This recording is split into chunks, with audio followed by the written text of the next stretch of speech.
प्रेम से बोलिए श्री सत्यनारायण भगवान की जय। हरे कृष्णा, राधे राधे। श्री हरि और माता लक्ष्मी आप सभी की मनोकामनाओं को पूर्ण करें। आइए रसपान करते हैं सभी की मनोकामनाओं को पूर्ण करने वाला सत्यनारायण भगवान की बड़ी ही पावन कथा और आरती। वीडियो के अंत में हम सुनेंगे श्री सत्यनारायण भगवान की पूजन सामग्री और पूजन विधि क्या है। श्री सत्यनारायण भगवान की बड़ी ही पावन कथा और आरती को प्रारंभ करने से पहले सभी अपने अपने मन में गौरी पुत्र गणेश, शिव, शिवा, वरुण, भगवान श्री हरि विष्णु और अपने कुल देवी देवताओं का ध्यान करते हुए पूरे भक्ति भाव और प्रसन्न चित्त मन से कथा का रसपान करते हैं। प्रेम से बोलिए श्री गौरी पुत्र गणेश की जय, श्री सत्यनारायण भगवान की जय, श्री माता लक्ष्मी की जय। श्री सत्यनारायण भगवान व्रत कथा प्रथम अध्याय प्रारंभ। महामुनि ऋषि व्यास जी ने कहा, बहुत समय पहले नैमिषारण्य तीर्थ में शौनकादिक 88,000 ऋषियों ने पुराण वेत्ता श्री सूत जी से पूछा, हे सूत जी, इस कलयुग में वेद विद्या रहित मानवों को ईश्वर भक्ति किस प्रकार मिलेगी तथा उनका उद्धार कैसे होगा। हे मुनिश्रेष्ठ, ऐसा कोई व्रत अथवा तप बताइए जिसके करने से थोड़े ही समय में पुण्य प्राप्त हो तथा मनोवांछित फल भी मिले। ऐसी कथा सुनने की हमारी बहुत ही इच्छा है। इस प्रश्न पर शास्त्रों के ज्ञाता श्री सूत जी ने कहा, हे वैष्णवों में पूज्य, आप सभी ने प्राणियों के हित एवं कल्याण की बात पूछी है। अब मैं उस श्रेष्ठ व्रत को आप लोगों से कहूँगा जिसे श्रेष्ठ मुनि नारद जी ने श्री लक्ष्मी नारायण भगवान से पूछा था और श्री लक्ष्मी नारायण भगवान ने मुनि श्रेष्ठ नारद जी को बताया था। आप सभी श्रेष्ठगण यह कथा ध्यान से सुने। मुनि श्रेष्ठ नारद दूसरों के कल्याण हेतु सभी लोकों में घूमते हुए एक समय मृत्यु लोक में आ पहुँचे। यहाँ बहुत सी योनियों में जन्मे प्रायः सभी मनुष्यों को अपने कर्मानुसार अनेक कष्टों से पीड़ित देखकर उन्होंने सोचा कि किस यत्न के कारण से निश्चय ही प्राणियों के कष्टों का निवारण हो सकेगा। मन में ऐसा विचार कर श्री नारद विष्णु लोक गए। वहां श्वेत वर्ण और 4 भुजाओं वाले देवों के ईश नारायण, जिनके हाथों में चक्र, शंख, गदा और पद्म थे तथा वरमाला पहने हुए थे, को देखकर उनकी स्तुति करने लगे। नारद जी ने कहा, हे भगवान, आप अति शक्तिवान हैं। मन तथा वाणी भी आपको नहीं पा सकती। आपका आदि मध्य अंत भी नहीं है। आप निर्गुण स्वरूप सृष्टि के कारण भक्तों के कष्टों को नष्ट करने वाले हो। आपको मेरा शत शत नमन है। नारद जी से इस प्रकार की प्रार्थना सुनकर विष्णु भगवान बोले, हे योगीराज, आपके मन में क्या है? आपका किस कार्य हेतु यहाँ आना हुआ है? निसंकोच कहें। तब मुनि श्रेष्ठ नारद मुनि ने कहा, मृत्यु लोक में सब मनुष्य जो अनेक योनियों में पैदा हुए हैं, अपने अपने कर्मों द्वारा अनेक प्रकार के कष्टों के कारण दुखी हैं। हे स्वामी, यदि आप मुझ पर दया रखते हैं तो बताइए कि उन मनुष्यों के सब कष्ट थोड़े से ही प्रयत्न से किस प्रकार दूर हो सकते हैं। श्री विष्णु भगवान ने कहा, हे नारद, मनुष्यों की भलाई हेतु तुमने यह बहुत उत्तम प्रश्न किया है। जिस व्रत के करने से मनुष्य मोह से छूट जाता है, वह व्रत मैं तुमसे कहता हूँ। सुनो, अति पुण्य दान करने वाला स्वर्ग तथा मृत्यु लोक दोनों में दुर्लभ एक अति उत्तम व्रत है जो आज मैं तुमसे कहता हूँ। श्री सत्यनारायण भगवान का यह व्रत विधि विधान पूर्वक संपन्न करने पर मनुष्य इस धरती पर सभी प्रकार से सुख भोग कर मरणोपरांत मोक्ष को प्राप्त करता है। भगवान के ऐसे वचन सुनकर नारद मुनि बोले, हे भगवान, उस व्रत का विधान क्या है, फल क्या है? इससे पहले किसने यह व्रत किया है और किस दिन यह व्रत करना चाहिए? कृपया कर मुझे विस्तार से समझाएं। श्री विष्णु भगवान ने कहा, हे नारद, दुख, शोक एवं सभी प्रकार की व्याधियों को दूर करने वाला यह व्रत सब स्थानों पर विजय दिलाने वाला है। श्रद्धा और भक्ति के साथ किसी भी दिन मनुष्य संध्या के समय श्री सत्यनारायण भगवान की ब्राह्मणों और बंधुओं के साथ पूजा करें। भक्ति भाव से केले का फल, नैवेद्य, घी, शहद, शक्कर अथवा गुड़, दूध और गेहूं का आटा सवाया लेवे। गेहूं के अभाव में साठे का चूर्ण भी ले सकते हैं। इन सभी को भक्ति भाव से भगवान श्री सत्यनारायण को अर्पण करें। बंधु बांधवों सहित ब्राह्मणों को भोजन कराएं, इसके पश्चात ही स्वयं भोजन करें। रात्रि में श्री सत्यनारायण भगवान के गीत आदि का आयोजन कर श्री सत्यनारायण भगवान का स्मरण करता हुआ समय व्यतीत करें। इस तरह जो मनुष्य व्रत करेंगे उनकी सभी मनोकामनाएं अवश्य ही पूर्ण होंगी। विशेष रूप से कलयुग में मृत्यु लोक में यही एक ऐसा उपाय है जिससे अल्प समय और कम धन में महान पुण्य की प्राप्ति हो सकती है। इति श्री सत्यनारायण व्रत कथा प्रथम अध्याय संपूर्ण। बोलो सत्यनारायण भगवान की जय। श्री सत्यनारायण भगवान द्वितीय अध्याय प्रारंभ। महान संत सूत जी ने कहा, हे ऋषियों, जिन्होंने प्राचीन काल में इस व्रत को किया है उनका इतिहास मैं आप सबसे कहता हूँ, आप सब ध्यान से सुने। अति सुंदर काशीपुरी नगरी में एक अति निर्धन ब्राह्मण वास करता था। वह भूख और प्यास से बेचैन होकर हर समय दुखी रहता था। ब्राह्मणों से प्रेम करने वाले श्री विष्णु भगवान ने उसको दुखी देखकर एक दिन बूढ़े ब्राह्मण का वेश धारण कर निर्धन ब्राह्मण के पास जाकर बड़े आदर से पूछा, हे ब्राह्मण, तुम हर समय ही दुखी होकर पृथ्वी पर क्यों घूमते हो? हे श्रेष्ठ ब्राह्मण, अपनी व्यथा मुझसे कहो, मैं सुनना चाहता हूँ। कष्टों से घिरे उस ब्राह्मण ने कहा, मैं निर्धन ब्राह्मण हूँ, भिक्षा के लिए पृथ्वी पर मारा मारा फिरता हूँ।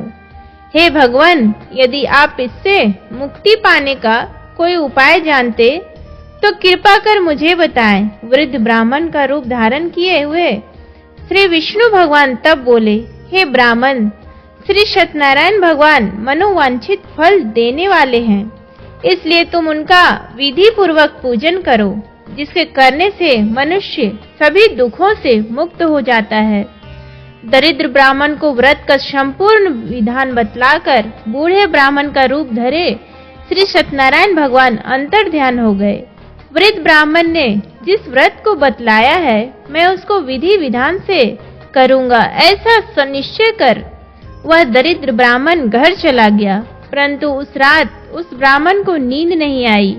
अगले दिन वह जल्दी उठा और श्री सत्यनारायण भगवान का व्रत करने का निश्चय कर भिक्षा मांगने के लिए चल दिया। उस दिन उसको भिक्षा में अधिक धन मिला, जिससे उसने पूजा का सारा सामान खरीदा और घर आकर अपने बंधु बांधवों के साथ विधि पूर्वक भगवान श्री सत्यनारायण का व्रत किया। इसके करने से वह गरीब ब्राह्मण सब कष्टों से छूटकर अति धनवान हो गया। उस समय से वह ब्राह्मण हर मास व्रत करने लगा। श्री सत्यनारायण भगवान के व्रत को जो शास्त्र विधि के अनुसार श्रद्धा पूर्वक करेगा वह सब कष्टों से छूटकर मोक्ष प्राप्त करेगा। जो भी मनुष्य श्री सत्यनारायण भगवान का व्रत करेगा वह सब कष्टों से छूट जाएगा। इस तरह नारद जी से श्री सत्यनारायण भगवान का कहा हुआ यह व्रत मैंने तुमसे कहा। हे श्रेष्ठ ब्राह्मणों, अब आप और क्या सुनना चाहते हैं मुझसे कहें। तब ऋषियों ने कहा, हे मुनीश्वर, संसार में इस विप्र से सुनकर किस किस ने इस व्रत को किया, हम सब सुनना चाहते हैं। मुनियों से ऐसा सुनकर श्री सूत जी ने कहा, हे मुनिगण, जिस जिस प्राणी ने इस व्रत को किया है उन सब की कथा सुनो। एक समय वह धनी ब्राह्मण बंधु बांधवों के साथ शास्त्र विधि के अनुसार अपने घर पर श्री सत्यनारायण भगवान का व्रत कर रहा था। उसी समय एक लकड़ी बेचने वाला बूढ़ा व्यक्ति वहां आया। उसने सिर पर रखा लकड़ियों का गट्ठर बाहर रख दिया और ब्राह्मण के मकान में पानी पीने चला गया। प्यास से बेचैन लकड़हारे ने विप्र को व्रत करते देखा। वह प्यास को भूल गया। उसने विप्र का अभिनंदन किया और पूछा, हे ब्राह्मण, आप यह किसका पूजन कर रहे हैं? इस व्रत को करने से क्या फल मिलता है? कृपया कर मुझे बताएं। तब उस ब्राह्मण ने कहा, सब इच्छाओं को पूर्ण करने वाला यह श्री सत्यनारायण भगवान का व्रत है। इन्हीं की कृपा से मेरे यहाँ धन एवं ऐश्वर्य का आगमन हुआ है। ब्राह्मण से इस व्रत के बारे में जानकर वह लकड़हारा अत्यंत प्रसन्न हुआ। भगवान का प्रसाद व चरणामृत लेकर और भोजन करने के पश्चात वह अपने घर को चला गया। और फिर अगले दिन लकड़हारे ने अपने मन में संकल्प किया कि आज गांव में लकड़ी बेचने से जो धन मिलेगा उसी से भगवान सत्यनारायण का श्रेष्ठ व्रत करूंगा। मन में ऐसा विचार कर वह लकड़हारा लकड़ियों का गट्ठर अपने सिर पर रखकर जिस नगर में धनवान लोग रहते थे, ऐसे सुंदर में नगर में गया। उन लकड़ियों का दाम पहले दिनों से चौगुना मिला।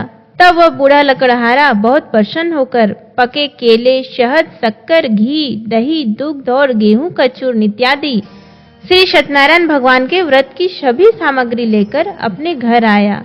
फिर उसने अपने सभी बंधु बांधवों को बुलाकर विधि विधान के अनुसार भगवान का पूजन एवं व्रत किया। उस व्रत के प्रभाव से वह बूढ़ा लकड़हारा धन धान्य से युक्त हुआ और संसार के समस्त सुख भोग कर वैकुंठ को चला गया। इति श्री सत्यनारायण व्रत कथा द्वितीय अध्याय संपूर्ण। बोलो सत्यनारायण भगवान की जय, माता लक्ष्मी की जय, श्री गणेश की जय। श्री सत्यनारायण भगवान तृतीय अध्याय प्रारंभ। श्री सुखदेव जी बोले, हे श्रेष्ठ मुनियों, अब मैं आगे की एक कथा कहता हूँ। प्राचीन काल में उल्कामुख नाम का एक महान ज्ञानी राजा था। वह जितेंद्रिय और सत्य वक्ता था।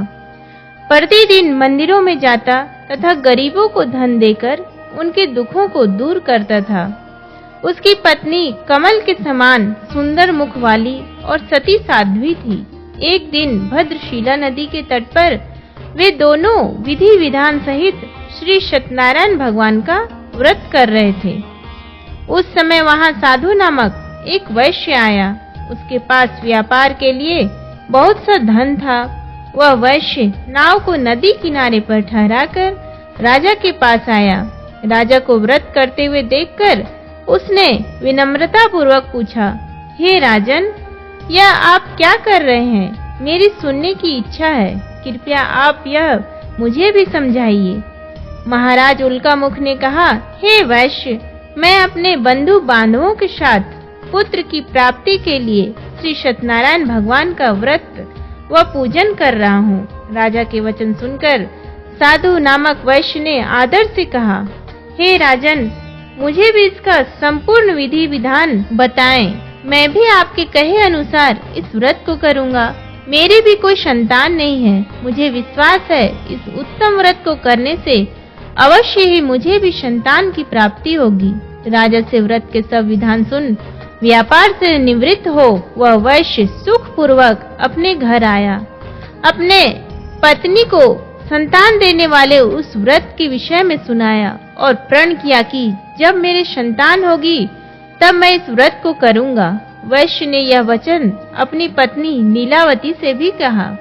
एक दिन उसकी पत्नी लीलावती श्री सत्यनारायण भगवान की कृपा से गर्भवती हो गई। 10वें महीने में उसने एक अति सुंदर कन्या को जन्म दिया। दिनों दिन वह कन्या इस तरह बढ़ने लगी जैसे शुक्ल पक्ष का चंद्रमा बढ़ता है। कन्या का नाम उन्होंने कलावती रखा। एक दिन लीलावती ने मीठे शब्दों में अपने पति को याद दिलाया कि आपने जो भगवान का व्रत करने का संकल्प किया था, अब आप उसे पूरा कीजिए। वैश्य ने कहा, हे प्रिय, मैं कलावती के विवाह पर इस व्रत को करूंगा। इस प्रकार अपनी पत्नी को आश्वासन दे वह व्यापार करने विदेश चला गया। कलावती पितृगृह में वृद्धि को प्राप्त हो गई। लौटने पर साधु ने जब नगर में सखियों के साथ अपनी विवाह योग्य होती पुत्री को खेलते देखा तो उसे उसके विवाह की चिंता हुई। तब उसने एक दूत को बुलाकर कहा कि उसकी पुत्री के लिए कोई सुयोग्य वर देखकर लाए। दूत साधु नामक उस वैश्य की आज्ञा पाकर कंचन नगर पहुंचा और देखभाल कर वैश्य की कन्या के लिए एक सुयोग्य वणिक पुत्र ले आया। उस सुयोग्य लड़के के साथ साधु नामक वैश्य ने अपने बंधु बांधवों सहित प्रसन्नचित होकर अपनी पुत्री का विवाह कर दिया। दुर्भाग्य से वह विवाह के समय श्री सत्यनारायण भगवान का व्रत करना भूल गया। इस पर श्री सत्य भगवान अत्यंत क्रोधित हो गए। उन्होंने वैश्य को श्राप दिया कि तुम्हें दारुण दुख प्राप्त होगा। और फिर अपने कार्य में कुशल व वैश्य अपने दामाद सहित नावों का बेड़ा लेकर व्यापार करने के लिए सागर के समीप स्थित रत्नसारपुर नगर में गया। रत्नसारपुर पर चंद्रकेतु नामक राजा राज करता था। दोनों ससुर जमाई चंद्रकेतु राजा के उस नगर में व्यापार करने लगे। एक दिन भगवान श्री सत्यनारायण की माया से प्रेरित एक चोर राजा चंद्रकेतु का धन चुराकर भाग रहा था। राजा के दूतों को अपने पीछे तेजी से आते देखकर चोर ने घबराकर राजा के धन को उस वैश्य की नाव में चुपचाप छुपा दिया, जहां वे ससुर जमाई ठहरे हुए थे, और भाग गया। जब राजदूतों ने उस वैश्य के पास राजा के धन को रखा देखा तो उन्होंने उन ससुर दामाद को ही चोर समझा। वे उन ससुर दामाद दोनों को बांधकर ले गए और राजा के समीप जाकर बोले, आपका धन चुराने वाले ये दो चोर हम पकड़ कर लाए हैं, देखकर आज्ञा दें। तब राजा ने बिना उस वैश्य की बात सुने उन्हें कारागार में डालने की आज्ञा दे दी। इस प्रकार राजा की आज्ञा से उनको कारावास में डाल दिया गया तथा उनका सारा धन भी छीन लिया गया। श्री सत्यनारायण भगवान के श्राप के कारण उस वैश्य की पत्नी लीलावती व पुत्री कलावती भी घर पर बहुत दुखी हुई। उनका सारा धन चोर चुरा कर ले गए। मानसिक व शारीरिक पीड़ा तथा भूख प्यास से अति दुखी हो भोजन की आस में कलावती एक ब्राह्मण के घर गई। उसने ब्राह्मण को श्री सत्यनारायण भगवान का व्रत विधि पूर्वक करते देखा। उसने कथा सुनी तथा श्रद्धा पूर्वक प्रसाद ग्रहण कर रात को घर आई। माता ने कलावती से पूछा, हे पुत्री, तू अब तक कहाँ रही? मैं तेरे लिए बहुत चिंतित थी। माता के शब्द सुन कलावती बोली, हे माता, मैंने एक ब्राह्मण के घर श्री सत्यनारायण भगवान का व्रत होते देखा है और मेरी भी उस उत्तम व्रत को करने की इच्छा है। माता ने कन्या के वचन सुनकर पति द्वारा व्रत करने का पूर्व में किया गया संकल्प याद करते हुए श्री सत्यनारायण भगवान के पूजन की तैयारी की। उसने बंधुओं सहित श्री सत्यनारायण भगवान का पूजन व व्रत किया और वर मांगा कि मेरे पति और दामाद शीघ्र ही घर लौट आए। साथ ही विनती की कि हे प्रभु, अगर हमसे कोई भूल हुई हो तो हम सबका अपराध क्षमा करो। श्री सत्यनारायण भगवान इस व्रत से प्रसन्न हो गए।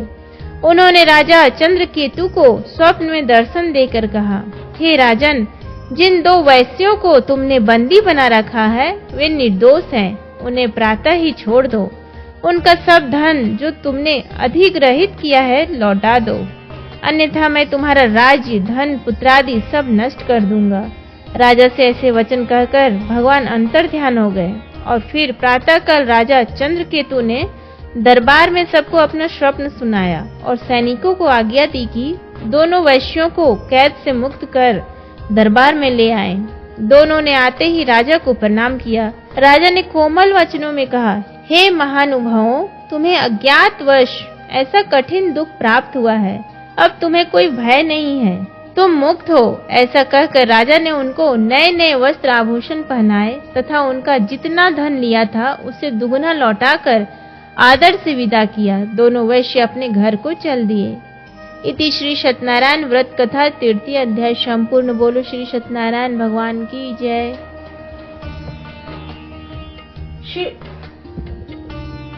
श्री सत्यनारायण भगवान 4th अध्याय। सूत जी ने आगे कहा, वैश्य ने यात्रा प्रारंभ की और अपने नगर की ओर चला। उनके थोड़ी दूर आगे बढ़ने पर दंडी वेशधारी श्री सत्यनारायण भगवान ने उसकी परीक्षा लेने हेतु उससे पूछा, हे वैश्य, तेरी नाव में क्या है? अभिमानी वणिक हंसता हुआ बोला, हे दंडी, आप ऐसा क्यों पूछ रहे हो? क्या धन लेने की कामना है? मेरी नाव में तो बेल और पत्ते भरे हैं। वैश्य के ऐसे वचन सुनकर दंडी वेशधारी श्री सत्यनारायण भगवान बोले, तुम्हारा ही वचन सत्य हो। ऐसा कहकर वे वहां से चले गए और कुछ दूर जाकर समुद्र के तट पर बैठ गए कि वह अभी माफी मांगने तथा अपना पश्चाताप करने आता होगा। दंडी महाराज के जाने के पश्चात वैश्य ने नित्य क्रिया से निवृत्त होने के बाद नाव को ऊंची उठी देखकर अचंभा किया तथा नाव में बेल पत्ते आदि देखकर मूर्छित हो जमीन पर गिर पड़ा। मूर्छा खुलने पर अति शोक करने लगा। तब उसके दामाद ने कहा, आप शोक ना करें, यह दंडी महाराज का श्राप है, अतः हमें उनकी शरण में ही चलना चाहिए, वही हमारे दुखों का अंत करेंगे। दामाद के वचन सुनकर वह वैश्य दंडी भगवान के पास पहुंचा और अत्यंत भक्ति भाव से पश्चाताप करते हुए बोला, मैंने जो आपसे असत्य वचन कहे थे उनके लिए मुझे क्षमा करें। ऐसा कहकर वह शोकातुर हो रोने लगा। तब दंडी भगवान बोले, हे वणिक पुत्र, मेरी आज्ञा से ही बार बार तुझे कष्ट प्राप्त हुआ है, तू मेरी पूजा से विमुख हुआ है। तब उस वैश्य ने कहा, हे भगवान, आपकी माया को ब्रह्मा आदि देवता भी नहीं जान पाते, तब मैं मूर्ख भला कैसे जान सकता हूँ। आप प्रसन्न होइए, मैं अपनी क्षमता अनुसार आपकी पूजा करूंगा। मेरी रक्षा कीजिए और मेरी नौका को पहले के समान धन से परिपूर्ण कर दीजिए। उसके भक्ति से परिपूर्ण वचन सुनकर श्री सत्यनारायण भगवान प्रसन्न हो गए और उसकी इच्छा अनुसार वर देकर अंतर ध्यान हो गए। तब ससुर व दामाद दोनों ने नाव पर आकर देखा कि नाव धन से पुनः परिपूर्ण है। फिर वह विधि विधान से भगवान श्री सत्यनारायण का पूजन कर साथियों सहित अपने नगर को चला गया। जब वह अपने नगर के निकट पहुंचा, तब उसने एक दूत को अपने घर भेजा। दूत ने साधु नामक वैश्य के घर जाकर उसकी पत्नी को नमस्कार किया और कहा, आपके पति अपने जामाता सहित इस नगर के समीप आ गए हैं। लीलावती और उसकी कन्या कलावती उस समय भगवान की पूजा कर रही थी। दूत का वचन सुनकर साधु की पत्नी ने बड़े हर्ष के साथ श्री सत्यनारायण भगवान का पूजन पूर्ण किया और अपनी पुत्री से कहा, मैं अपने पति के दर्शन को जाती हूँ, तू पूजन पूर्ण कर शीघ्र आ जाना। परंतु कलावती पूजन एवं प्रसाद छोड़कर अपने पति के दर्शन के लिए चली गई। पूजन एवं प्रसाद की अवज्ञा के कारण भगवान श्री सत्यनारायण ने रुष्ट हो गए। उसके पति को नाव सहित पानी में अदृश्य कर दिया। कलावती अपने पति को ना पाकर रोती हुई जमीन पर गिर पड़ी। नौका को डूबा हुआ तथा कन्या को रोती हुई देख साधु नामक वैश्य द्रवित हो बोला, हे प्रभु, मुझसे या मेरे परिवार से अज्ञानतावश जो अपराध हुआ है उसे क्षमा करें। उसके ऐसे वचन सुनकर श्री सत्यनारायण भगवान प्रसन्न हो गए। आकाशवाणी हुई, हे वैश्य, तेरी पुत्री मेरा प्रसाद छोड़कर आई है, इसलिए इसका पति अदृश्य हुआ है। यदि वह घर जाकर प्रसाद ग्रहण कर लौटे तो इसका पति अवश्य मिलेगा। आकाशवाणी सुनकर कलावती ने घर पहुंचकर प्रसाद ग्रहण किया और फिर आकर अपने पति को पूर्ण रूप में पाकर वह अति प्रसन्न हुई तथा उसने अपने पति के दर्शन किए। तत्पश्चात साधु वैश्य ने वही बंधु बांधवों सहित भगवान श्री सत्यनारायण का विधि पूर्वक पूजन किया। वह इस लोक के सभी प्रकार के सुख भोग कर अंत में मोक्ष को प्राप्त हुआ। इति श्री सत्यनारायण व्रत कथा चतुर्थ अध्याय संपूर्ण। बोलो सत्यनारायण भगवान की जय। श्री सत्यनारायण भगवान व्रत कथा पंचम अध्याय। श्री सूत जी बोले, हे ऋषिगण, मैं एक और कथा कहता हूँ, आप सभी ध्यान से सुनो। सदा प्रजा के लिए चिंतित तुंगध्वज नाम का एक राजा था। उसने भगवान सत्यनारायण का प्रसाद त्याग कर बहुत कष्ट पाया। एक समय राजा वन में वन्य पशुओं को मारकर बड़ के वृक्ष के नीचे आया। वहां उसने ग्वालों को भक्ति भाव से बंधु बांधवों सहित श्री सत्यनारायण जी का पूजन करते देखा। परंतु राजा देखकर भी अभिमान के कारण ना तो वहां गया और ना ही श्री सत्यनारायण भगवान को नमस्कार ही किया। जब ग्वालों ने भगवान का प्रसाद उसके सामने रखा तो वह प्रसाद छोड़कर अपने नगर को चला गया। नगर में पहुंचकर उसने देखा कि उसका सारा राज्य नष्ट हो गया है। वह समझ गया कि यह सब भगवान श्री सत्यनारायण के रुष्ट होकर किया गया है। तब वह वन में वापस आया और ग्वालों के समीप जाकर विधि पूर्वक पूजन कर प्रसाद ग्रहण किया तो श्री सत्यनारायण भगवान की कृपा से सब कुछ पहले जैसा ही हो गया और लंबे समय तक सुख भोग कर मरणोपरांत वह मोक्ष को प्राप्त हुआ। जो मानव इस श्रेष्ठ दुर्लभ व्रत को करेगा, श्री सत्यनारायण भगवान की कृपा से उसे धन धान की कोई कमी नहीं होगी। निर्धन धनी और बंदी बंधनों से मुक्त होकर निर्भय हो जाता है। संतानहीन को संतान प्राप्त होती है तथा सब इच्छाएं पूर्ण कर अंत में वह बैकुंठ धाम को जाता है। अब उनके बारे में भी जानिए जिन्होंने पहले इस व्रत को किया। अब उनके दूसरे जन्म की कथा भी सुनिए। शतानंद नामक वृद्ध ब्राह्मण ने सुदामा के रूप में जन्म लेकर श्री कृष्ण की भक्ति एवं सेवा कर वैकुंठ धाम को प्राप्त किया। उल्कामुख नामक महाराज राजा दशरथ बने और श्री रंगनाथ का पूजन कर मोक्ष को प्राप्त हुए। साधु नाम के वैश्य ने धर्मात्मा व शक्ति प्रतिज्ञ राजा मोरध्वज बनकर अपने पुत्र को आरे से चीर कर बैकुंठ धाम प्राप्त किया। महाराज तुंगध्वज स्वयंभू मनु बने। उन्होंने बहुत से लोगों को भगवान की भक्ति में लीन कराकर वैकुंठ धाम प्राप्त किया। लकड़हारा अगले जन्म में गुह नामक निषाद राजा बना, जिसने राम के चरणों की सेवा कर अपने सभी जन्मों को संवार लिया। इति श्री सत्यनारायण व्रत कथा पंचम अध्याय संपूर्ण। बोलो श्री सत्यनारायण भगवान की जय। आइए अब हम प्रारंभ करेंगे आरती। ओम जय जगदीश हरे, स्वामी जय जगदीश हरे। भक्त जनों के संकट, भक्त जनों के संकट क्षण में दूर करे। ओम जय जगदीश हरे। जो ध्यावे फल पावे, दुख विनसे मन का। सुख संपत्ति घर आवे, कष्ट मिटे तन का। ओम जय जगदीश हरे। मात पिता तुम मेरे, शरण गहूँ किसकी। तुम बिन और न दूजा, आस करूं जिसकी। ओम जय जगदीश हरे। तुम पूर्ण परमात्मा, तुम अंतर्यामी। पार ब्रह्म परमेश्वर, तुम सबके स्वामी। ओम जय जगदीश हरे।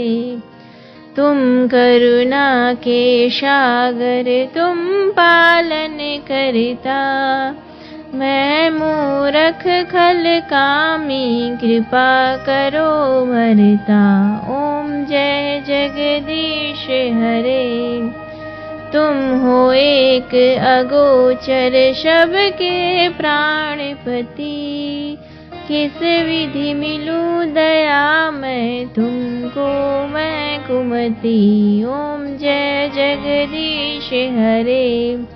दीन बंधु दुख हरता, तुम ठाकुर मेरे।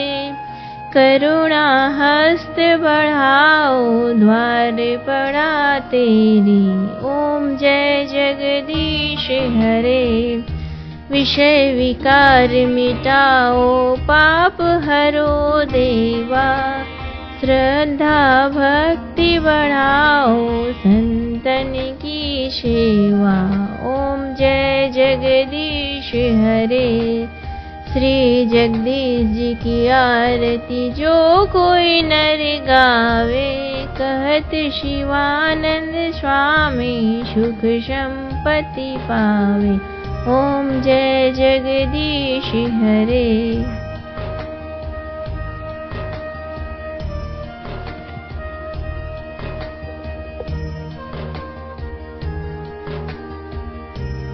श्री सत्यनारायण भगवान पूजन सामग्री: केले के खम्भे, कलश, पंच पल्लव, चावल, पंचरत्न, कपूर, पुष्पों की माला, धूप, श्रीफल, ऋतुफल, नैवेद्य, अंग वस्त्र, आम के पत्ते, यज्ञोपवीत वस्त्र, गुलाब के फूल, दीप, तुलसी दल, पान, पंचामृत, बंधनवार, चौकी, केसर। पूजन विधि: श्री सत्यनारायण भगवान व्रत करने वाला पूर्णिमा एवं संक्रांति के दिन किसी भी समय स्नान आदि कर्मों से निवृत्त होकर पूजा स्थल में आसन पर बैठकर श्रद्धा पूर्वक श्री गणेश, वरुण, गौरी, विष्णु आदि सभी देवताओं का स्मरण कर पूजन करें तथा संकल्प ले कि मैं सदा श्री सत्यनारायण भगवान की पूजा तथा कथा श्रवण करूंगा। फूल हाथ में लेकर श्री सत्यनारायण भगवान का ध्यान करें। यज्ञोपवीत धूप, पुष्प, नैवेद्य आदि अर्पित कर प्रार्थना करें। हे भगवान, मैंने श्रद्धा पूर्वक फल, जल आदि समस्त सामग्री आपको अर्पण की है, आप इसे स्वीकार कीजिए। मेरा आपको बार बार प्रणाम है। इसके पश्चात श्री सत्यनारायण भगवान जी भगवान की कथा पढ़ें या सुनें। बोलो श्री सत्यनारायण भगवान की जय। उम्मीद करती हूँ आपको ये वीडियो पसंद आया हो तो प्लीज़ वीडियो को लाइक करें, शेयर करें और चैनल को सब्सक्राइब करना ना भूलें। धन्यवाद।